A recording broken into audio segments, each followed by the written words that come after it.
Going to interrupt this interview because we do have something live happening. House Speaker Mike Johnson is addressing reporters about the government shutdown, and we're going to listen in and see what he has to say about hopefully some updates. Many millions of American people are suffering, being made to suffer unnecessarily because of the Democrats' political games. If you're keeping count at home, we're on day 17 of the shutdown. The Democrats have now voted for the 11th time to keep the government closed. 11 times now.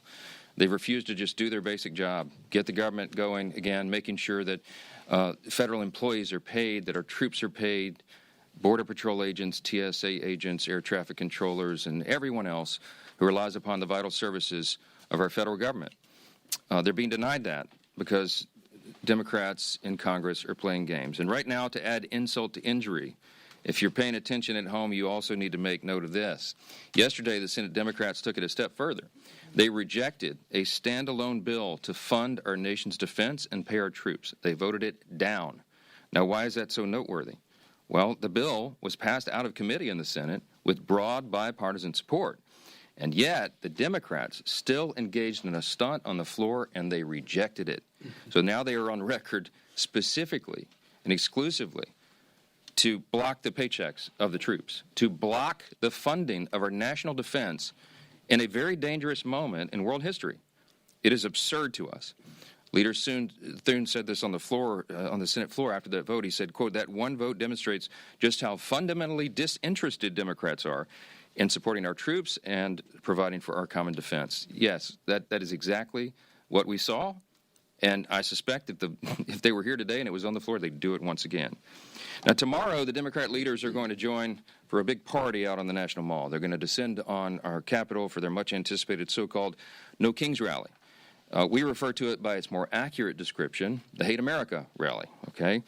And I'm not sure how anybody can refute that. If you think about what's going to happen here tomorrow, you're going to bring together the Marxists, the socialists, the Antifa advocates, the anarchists, and the pro-Hamas wing of the far-left Democrat Party. That is the modern Democratic Party. That's where they've gone. And the Hate America rally is the common theme among all those groups. Listen to the language they use themselves. Many of them don't like living in America. They hate capitalism. They hate our free enterprise system. They hate our principles. They hate the ideas that we come in to work every day to fight for, to preserve, in the greatest nation in the history of the world. They hate the idea of individual freedom and limited government. They hate the idea of the rule of law. They fight against it all the time. They hate the idea of peace through strength. They lobby against it all the time. Individual freedom, limited government, the rule of law, peace through strength, fiscal responsibility, free markets, human dignity, the things that lead to human flourishing, the things that made us the greatest nation in the history of the world. They're opposed to law enforcement. They're opposed to military. And their votes show it over and over. That's the collection of voices that you'll hear tomorrow that the Democrats will go out and raise their hands with and cheer with. And some of these people are so blinded by their hatred of President Donald Trump that they can't find one reason to celebrate America or all that we've accomplished and continue to accomplish under this new administration. Now, obviously, every American has every right to exercise their First Amendment freedoms. I'm personally a big advocate of that. I spent the first 20 years of my legal career in the federal courts before I came to Congress defending the right to free speech. They have the right to do it. Republicans, by the way, are the party that fights to maximize your liberty. And we believe, just as our founders did, that every American has been endowed by God himself with unalienable rights, and that includes the rights to life and liberty and the pursuit of happiness. But tomorrow, this rally is not about freedom. It's about the opposite. For many of our Democrat colleagues, tomorrow is about creating really a spectacle.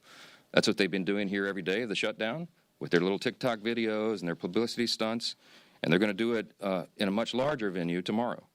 And as the shutdown drags on, it's becoming increasingly clear that this spectacle is the reason the Democrats have refused to reopen the government. Just read a sample of the materials that this organizing group has circulated far and wide about the event tomorrow. They distributed talking points cheering on the shutdown. I mean, they're urging this on. They love this. They're cheering on Chuck Schumer's decision to close the government, and their lead organizer said this. This is his words, not mine. Quote, "He hasn't surrendered yet. I call that progress." Maybe that's what led Chuck Schumer to say that every day of the shutdown gets better for us. That's what he said. Since then, Democrats have had their 7th, 8th, 9th, 10th, 11th opportunities to reopen the government, and they have obeyed the mob. They have listened to that. On Wednesday, this is pretty ominous. I don't know if anybody's reported on this, but you should. The lead organizer of tomorrow's event issued an open threat to Democrats in Washington, and this is what he said, quote, "The cavalry is coming in on October 18th, and they're either going to be celebrating you or they're going to be calling for new leadership in the Democrat Party." Now, I know who heard that. Chuck Schumer heard it.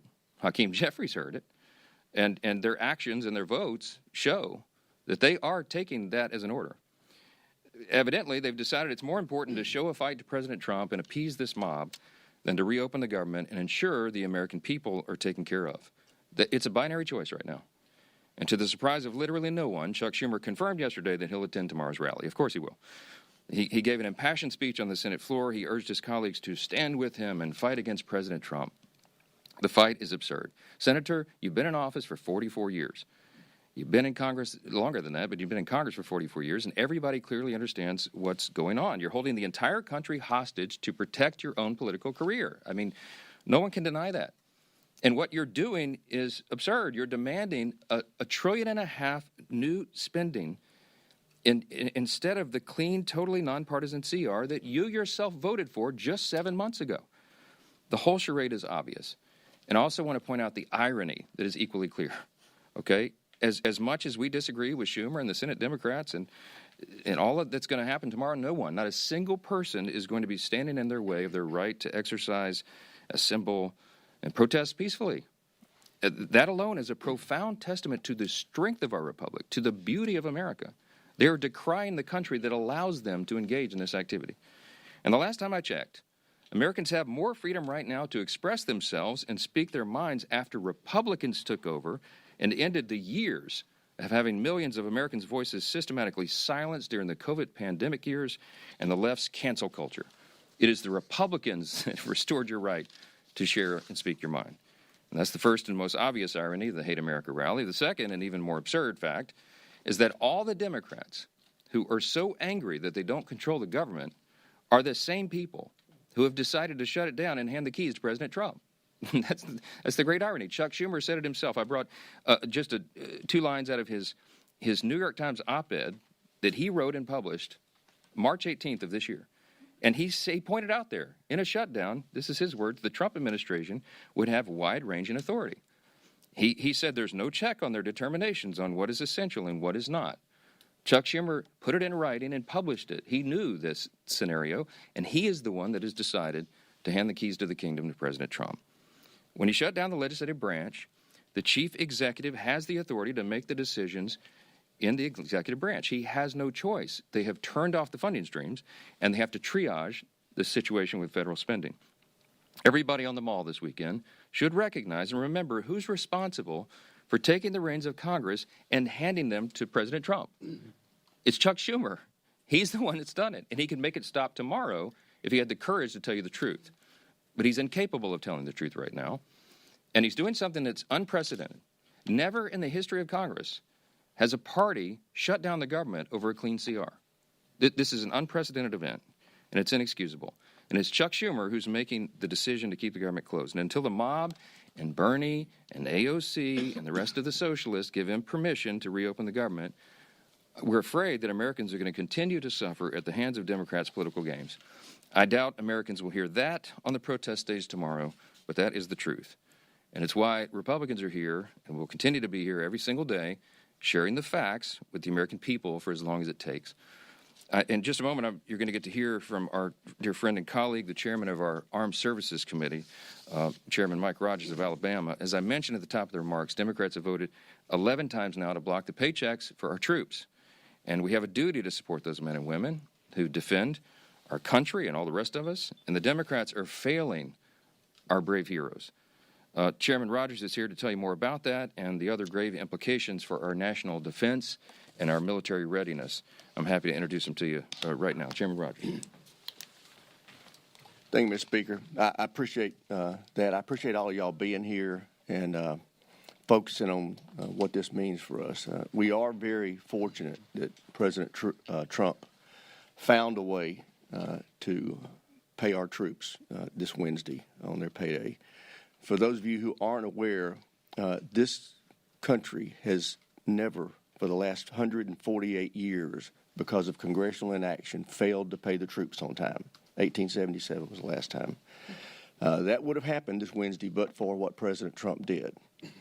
I do want you to know that that option is not going to be available in 2 weeks for their next paycheck. We had 2 million service members that were able to get paid this week because of President Trump's creativity. And these are families that are serving around the world, many of them in very unfavorable conditions, making huge sacrifices for our freedom and safety. And most of them live paycheck to paycheck. Most of them have less than $3,000 in savings, and 1 in 5 of them only have one source of income. So this is very real for these folks.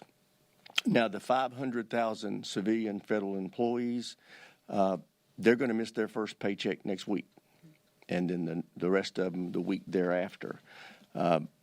This is going to get really painful for a lot of civilian employees. Obviously, I think about the DOD civilian employees, but throughout the federal workforce, people will start missing their first paycheck next week and the week after, and it is solely at the feet of Chuck Schumer and the Democrats in the Senate. This body has passed a funding bill that just continued the Biden budget for a few weeks while we negotiated, and it's the Democrats who have decided to shut this government down. Another consequence that we're dealing with, we were just informed last night, but the National Nuclear Security Administration, the group that handles and manages our nuclear stockpile, that the carryover funding they've been using is about to run out. They will have to lay off 80% of their employees. These are not employees that you want to go home. They're managing and handling a very important strategic asset for us. They need to be at work and being paid. Other things that some of our civilian and active duty, the active duty employees are having to suffer is they don't get to do routine medical and dental care when they're in a shutdown. They don't have tuition assistance when they're in a shutdown. If you're got a permanent duty change of station that's occurred during the shutdown, you're just stuck. Your apartment may already be closed. You may be your furniture on a truck going somewhere, and you're just stuck in limbo. All these things are real life problems for people that are being imposed on them by the Democrats. Russia, China, Iran, North Korea, their governments are not shut down. These are the members of the axis of evil that we're having to deal with, and we need our Defense Department operating on all cylinders. Y'all know we've recently passed the reconciliation bill. We're in the middle of contract negotiations for nuclear submarines, for destroyers, for aircraft carriers. All that had to stop because of this. We have personnel that are supposed to be analyzing our intelligence gathering. They're gone home. They've gone home. They can't do their jobs. This has very real national security implications that Chuck Schumer has imposed on this country, and it needs to end. It needs to end, especially now before people start missing paychecks. And with that, I'll yield to the leadership. Thank you, Chairman Rogers. Well, Chairman Rogers just laid out some of the dire consequences that are happening today because Chuck Schumer decided to shut down the government. And a lot of people ask, what's the off-ramp? And especially they ask, what changed in Chuck Schumer from just a few months ago, back in March when Chuck Schumer voted for these very same funding levels? Chuck Schumer himself voted for these funding levels in March, and today he's shutting the entire government down, jeopardizing America's national security over those same levels. And so what changed? And I think you don't need to look any further than what you saw on the stage in New York last night. A debate between the leading candidates for mayor of New York to see how far Chuck Schumer's party has moved to the socialist left. When you see Mondami, who's the leading candidate, and by all accounts is going to win going away for mayor of New York, has taken over the Democrat Party in the state of New York. And his main opponent on that stage, there is no bench in the Democrat Party. It was disgraced former Governor Cuomo, who was run out of office for, among other things, instituting policies during COVID that led to the death of thousands of senior citizens. That's the best that the Democrat Party has to offer in the city of New York. And so Chuck Schumer's watching all of this and recognizing that from March till today, his own party has moved so far to the socialist left that he's now afraid for his own political future. And to try to hold on and grasp one last ounce of power for himself, he's willing to jeopardize millions of American families. And that is who is paying the consequence for Chuck Schumer's actions, for the tantrum that he's having. He is more concerned, as the speaker pointed out, at impressing the Hate America rally crowd that's coming up here tomorrow than he is about not solving all of our problems. Tomorrow, if he voted today to open up the government, it wouldn't solve our differences. And we all know we have big differences. We have 3 appropriations bills that are in a conference committee that, frankly, Republicans and Democrats on those committees had already worked out the differences. And it was Chuck Schumer who walked away back then a few weeks ago and decided then he was going to shut the government down. Not because we had really big differences on those policies, but because he needed to appease the radical base that had taken over his own party. And so maybe as Chuck Schumer starts realizing the consequences of his actions, and maybe it's the people that are holding Chuck Schumer hostage that we need to make an appeal to release Chuck Schumer so he can release the American people. But over and over again, we're going to keep talking about the damage that Chuck Schumer's actions in shutting down the government are causing on real people. Our men and women in uniform, yes, President Trump was able to stave off for a few more weeks by finding money to pay for them, but as Chairman Rogers pointed out, that account's about to go dry.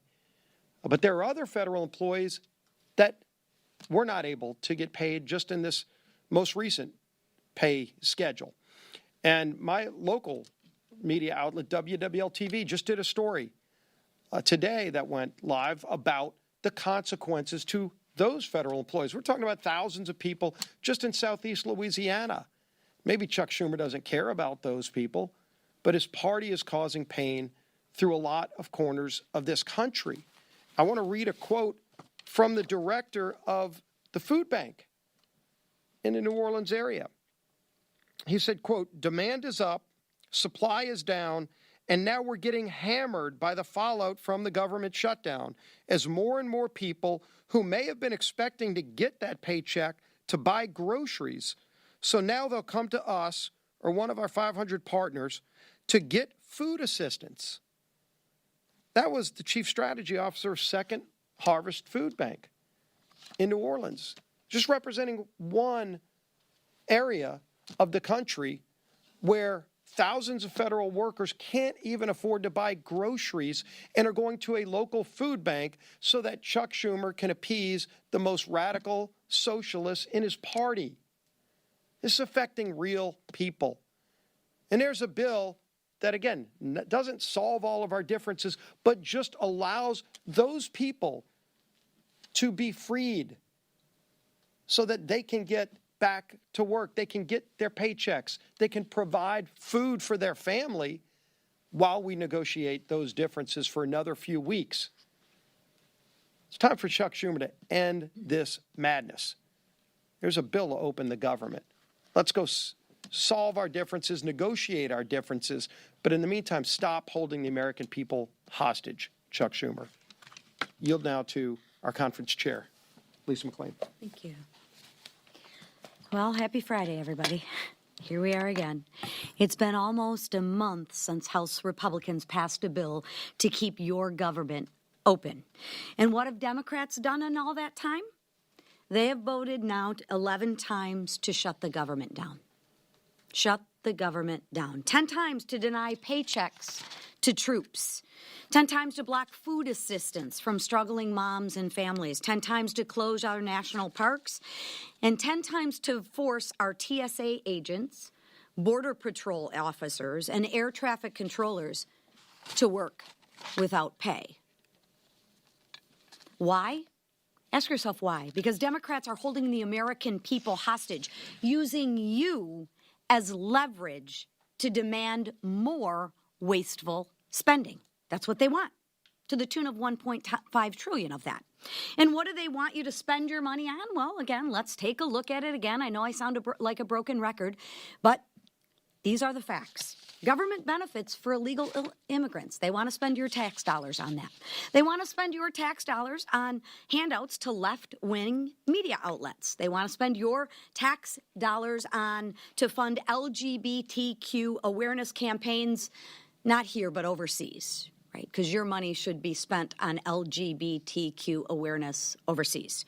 And pet projects that President Trump already shut down for being wasteful and woke. See, the Democrats like the wokeness, and they advocate for the waste, the fraud, and the abuse. And they advocate for that on your backs and with your money. It makes no sense until you see who's really calling the shots. This weekend, we'll see mobs of radicals at the I Hate America rally. And you'll see them across the country. These are the same activists who pressure Democrats to keep our government closed, to hurt you, to divide us, and to push their far left agenda. So when you see those images, remember this. This is who Democrats are fighting for. Not you, not our troops, not the hardworking moms down the street. They're fighting for the most radical voices in America. And make sure that they own that. Right? It's time to stop catering to the protesters and start standing with the American workers. Open the government, pay our troops, reject Chuck Schumer's dirty little deal, and let's get back to work for the American people. Thank you. Okay, questions? Yes, sir.